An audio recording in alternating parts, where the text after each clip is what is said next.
They busy chasing fame. They get heathens, so don't do the same. Think it's a game.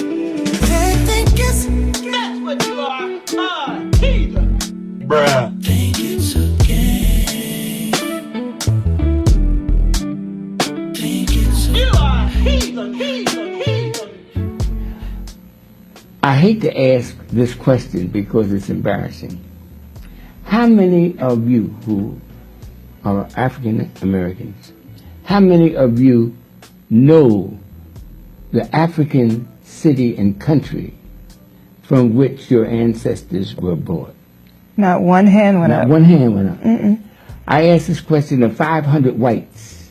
How many of you know the city and country? I was teaching at a university, a white university, just outside Philadelphia. Every hand went up. They knew not only the country from which they came, not only the city, but the borough from which their ancestors came. Now, how come they know and none of you know? The reason is that these South Carolina and North Carolina plantation owners went to Germany to find out how they could control our fathers and mothers on the plantation, because they were getting out of hand. They were burning the houses down. They were killing white folks. They were doing everything negative about being in captivity. They were never slaves. They were prisoners of war. They were never slaves. They were prisoners of war, the War of 1591.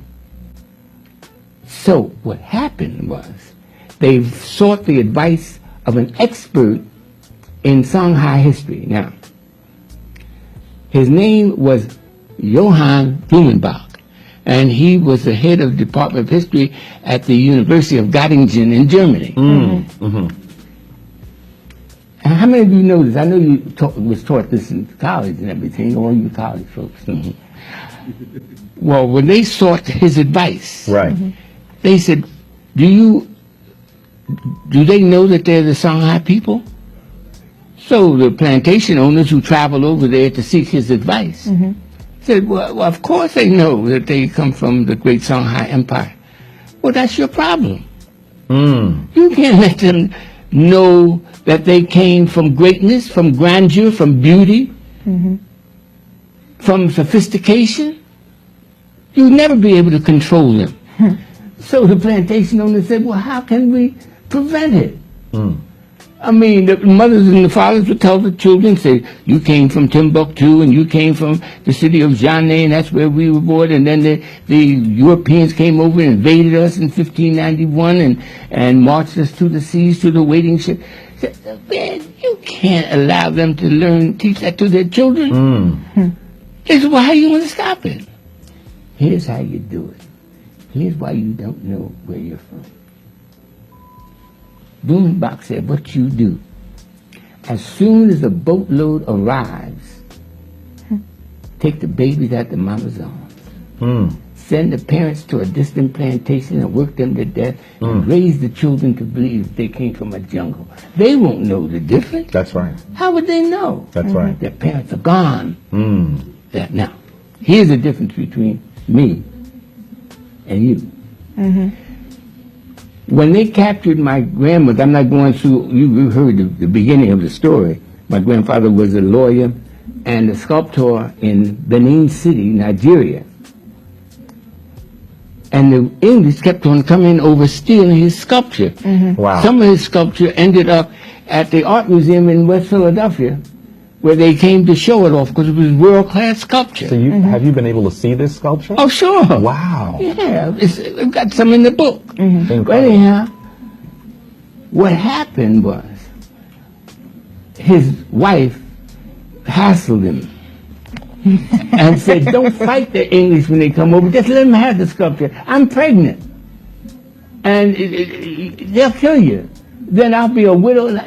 And they'll put me on board ship and take me over there where they're taking all the rest of those prisoners of war. But my grandfather, whose name was Mwale,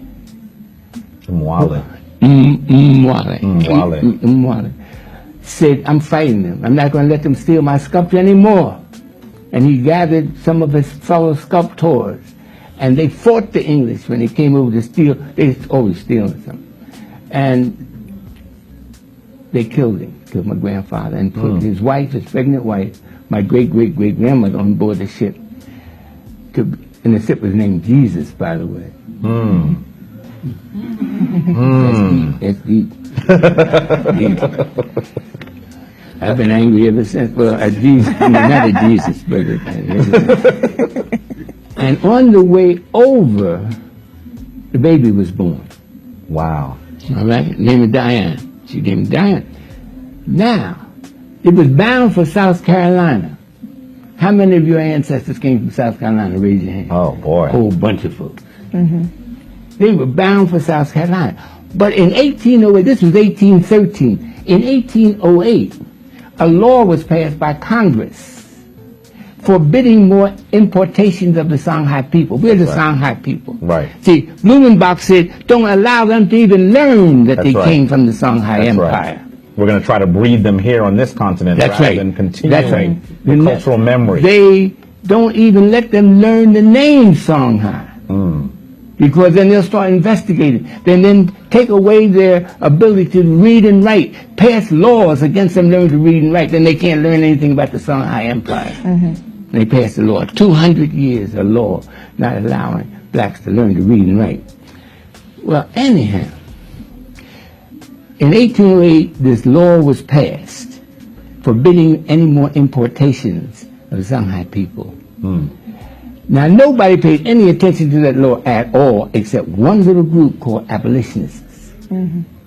Now, the abolitionists put their money together and they bought a ship. And they patrolled the seas looking for prisoner of war ships, which you all were trained to say slave ships. They were not slave ships, they were prisoner of war ships. Very important. Were coming, very important distinction. That's right. And when we teach our children, they were never slaves. They were children, descendants of prisoners of war. Like McLean. He was a prisoner of war. That's right. He wasn't a slave. That's right. He got captured by the enemy. That's right. On the way, this abolitionist ship captured the ship that my great-great-grandmother was on. So instead of this baby being taken from her arms in South Carolina, the ship was towed to Trenton, New Jersey. And of course, Nzinga, who was the baby's mother, my great-great-great-grandmother, taught the baby that her father was a world-class sculptor, that her father was a lawyer, that he went to world-class universities. So I was trained from babyhood, you know, that we've got to right this wrong. That's right. That's right. So I was, it's your job, because you were spared by just an act of God, an act of the ancestors, to not let the baby being taken from Nzinga's arms, and the baby grew up, and she had a child.